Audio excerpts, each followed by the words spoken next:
एक पिता को जिंदा कोल्हू में पीस दिया गया और कटी हुई खोपड़ी बरगद पर टांग दी गई।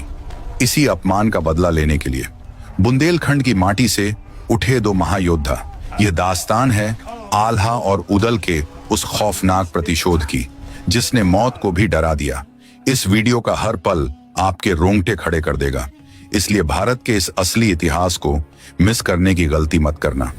बुंदेलखंड की हवाओं में आज भी वह पुरानी खून की गंध महसूस होती है। कहानी की शुरुआत होती है महोबा के राजा परमाल के दरबार से, जहां दो ऐसे महायोद्धा मौजूद थे, दक्षराज और वत्सराज। ये दोनों भाई साक्षात काल का रूप थे। इन्होंने आसपास के सभी राज्यों को जीतकर महोबा का परचम लहरा दिया था। इनकी वीरता की गूंज दूर मांडू तक जा पहुंची थी। मांडू के राजा जंबे का बेटा था रायकरंगा। उसे यह बात खटक गई।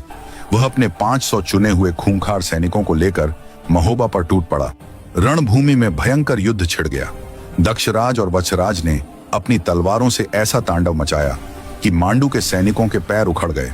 वे जान बचाकर भागने लगे, लेकिन जीत का यह जश्न बहुत छोटा था, क्योंकि असली खतरा सामने से नहीं बल्कि पीठ पीछे से आने वाला था। जब दिन के उजाले में रायकरंगा जीत नहीं पाया तो उसने रात के अंधेरे का सहारा लिया। जब दक्षराज और वत्सराज अपने शिविर में गहरी नींद में थे, तब दुश्मनों ने उन्हें घेर लिया। बिना हथियार के शेर भी लाचार हो जाता है। उन्हें बंदी बना लिया गया और घसीटते हुए मांडू ले जाया गया। मांडू का वह किला जिसे जहांगीर ने कभी धरती का स्वर्ग कहा था, उस दिन वह खून से रंगने वाला था। रायकरंगा के मन में एक शैतान जाग चुका था। उसने अपने सैनिकों को एक दिल दहलाने वाला हुक्म दिया। इनके शरीर का एक एक कतरा इस कोल्हू में निचोड़ दो।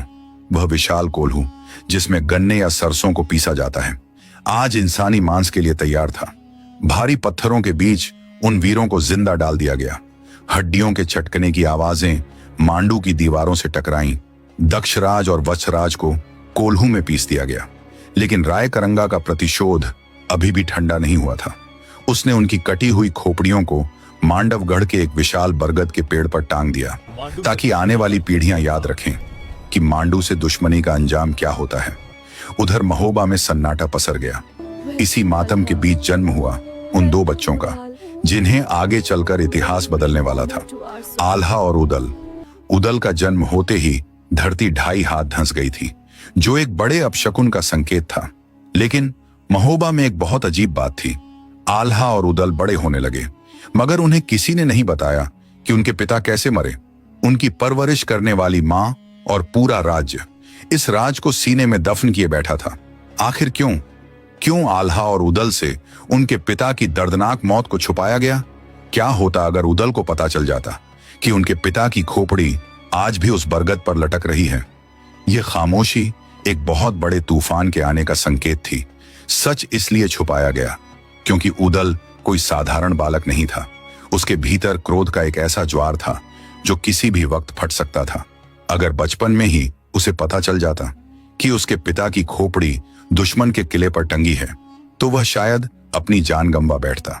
रानी मल्हना ने उदल को अपनी कोख से नहीं जन्मा था, लेकिन प्यार सगी मां से बढ़कर दिया। उदल के साथ साथ बाकी भाई भी जवान हो रहे थे। वत्सराज का बेटा मलखान जब रणभूमि में उतरता तो कहते हैं उसके रथ में 27 घोड़ों का बल आ जाता था। सुलखान भी कम नहीं था, लेकिन उदल का बल तो जन्म से ही अद्भुत था। उसे रोकना किसी के बस की बात नहीं थी। एक दिन महोबा की मल्लशाला में जोर आजमाइश चल रही थी। उदल का सामना मामा माहिल के बेटे अभय से हो गया। मामा माहिल महोबा के इतिहास का वह शकुनी था जो अपने ही भांजों से ईर्ष्या करता था। वह अंदर ही अंदर महोबा को बर्बाद होते देखना चाहता था। अखाड़े में उदल का खून गर्म हो गया। उसने अभय को दबोच लिया। एक ही दांव में उसे जमीन पर ऐसा पटका कि अभय की सांसें अटक गईं। घुटनों से मार मार कर उदल ने उसे अधमरा कर दिया। अभय रोता हुआ अपने पिता माहिल के पास भागा। अपने बेटे की हालत देखकर माहिल तिलमिला उठा। उसे आज वह मौका मिल गया जिसका उसे बरसों से इंतजार था। वह गुस्से में फनफनाते हुए सीधे उदल के पास पहुंचा। उदल अपनी ताकत के नशे में चूर खड़ा था। माहिल ने उसे ऊपर से नीचे तक देखा और एक ऐसी बात कही जो तीर की तरह चुभ गई। माहिल ने व्यंग्य करते हुए कहा, उदल, तुझमें बहुत बल आ गया है ना? बड़ा पहलवान बनता फिरता है। उदल कुछ समझ पाता उससे पहले ही माहिल ने अगला वार किया। उसकी आवाज में जहर घुला था। अरे अगर इतना ही जोर है तो यहां क्या पहलवानी दिखा रहा है? जा मांडू जा, वहां जाकर अपने चाचा और बाप की खोपड़ी उतार ला। उनका तो आज तक अंतिम संस्कार भी नहीं हुआ है। उदल सन्न रह गया। उसे तो यही बताया गया था कि उसके पिता एक वीर की मौत मरे हैं। ये खोपड़ी वाली बात कहां से आई? वह अवाक होकर मामा को देखने लगा। माहिल ने देखा कि लोहा गर्म है तो उसने आखिरी हथौड़ा भी मार दिया। उसने एक ऐसी कहावत कही जिसने उदल के पौरुष को ललकार दिया। बाप का बैरी जो ना मारे ताको मांस गीध ना खाए, यानी जो बेटा अपने बाप के हत्यारे को नहीं मार सकता, मरने के बाद उसका मांस गिद्ध भी नहीं खाते। यह सुनते ही उदल के बदन में आग लग गई। उसका दिमाग सुन्न पड़ गया। क्या महोबा के सबसे बड़े वीर के पिता का ऐसा अपमान? क्या सच में उनकी खोपड़ी आज भी बरगद पर लटक रही है या मामा झूठ बोल रहा है? उदल वहां एक पल भी नहीं रुका। वह आंधी की तरह राजमहल की ओर दौड़ा। उसे सच जानना था। वह सीधे अपनी मां देवल दे के कक्ष में जा पहुंचा। मां उस वक्त पूजा कर रही थी। उदल की आंखों में खून उतर आया था। उसने मां का रास्ता रोक लिया। मां देवल दे घबरा गई। उन्होंने उदल को इतना क्रोधित कभी नहीं देखा था। उदल ने कांपती आवाज में मां से वह सवाल पूछा जिसका जवाब देने की हिम्मत किसी में नहीं थी। मां, क्या मामा माहिल सच कह रहा है? क्या मेरे पिता की आत्मा आज भी भटक रही है? मुझे अभी सच बताओ, वरना मैं आज कुछ अनर्थ कर बैठूंगा। देवल दे की जुबान तालू से चिपक गई। वह इस राज को जीवन भर छुपाना चाहती थी, लेकिन आज उदल की जिद के आगे कोई बहाना नहीं चलने वाला था। अगर उन्होंने हां कहा तो उनका बेटा मौत के मुंह में चला जाएगा, और अगर ना कहा तो एक क्षत्रिय का धर्म टूट जाएगा। कमरे में भारी सन्नाटा छा गया। देवल दे ने धीरे से अपनी आंखें उठाईं और उदल को देखा। मां की आंखों से आंसू छलक पड़े। देवल दे ने पहले तो बात घुमाने की बहुत कोशिश की। वह नहीं चाहती थी कि उनका बेटा मौत के रास्ते पर चले, लेकिन उदल की आंखों में आज जो जिद थी उसने एक मां को हारने पर मजबूर कर दिया। कमरे में भारी सन्नाटा था जिसे देवल दे की कांपती हुई आवाज ने तोड़ा। उन्होंने उदल के सिर पर हाथ रखा और वह सच बोल दिया जो पत्थर को भी पिघला दे। मां ने रोते हुए कहा, हां बेटा, मामा माहिल सच कह रहे हैं। तेरे पिता और चाचा की आत्मा आज तक मुक्त नहीं हुई है।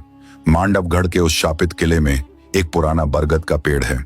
उसी पेड़ की डाल पर रायकरंगा ने तेरे पिता दक्षराज और चाचा वत्सराज की खोपड़ियां टांग रखी हैं।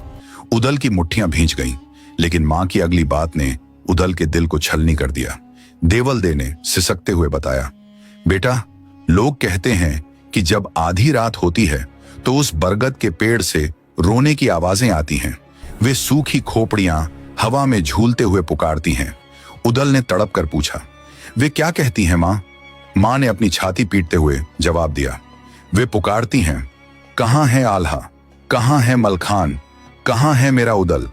क्या कोई नहीं है जो हमें इस अपमान से मुक्ति दिलाए? क्या हमारी जवानी ऐसे ही व्यर्थ जाएगी? बेटा, तेरे बाप की खोपड़ी तुझे आवाज दे रही है। यह सुनते ही उदल के भीतर मानो ज्वालामुखी फट पड़ा। उसका शरीर क्रोध से कांपने लगा। जिस पिता को उसने कभी देखा नहीं, आज उनकी पुकार उसके कानों में गूंज रही थी। उदल ने उसी पल फैसला कर लिया। उसने अपनी तलवार उठाई और मां के चरणों की धूल माथे पर लगाई। मां ने रोकना चाहा, ममता आड़े आई, लेकिन उदल ने मां की आंखों में देखकर वही बात दोहरा दी जो मामा माहिल ने कही थी। मां, पिता का बैरी जो न मारे ताको मांस गीध न खाए।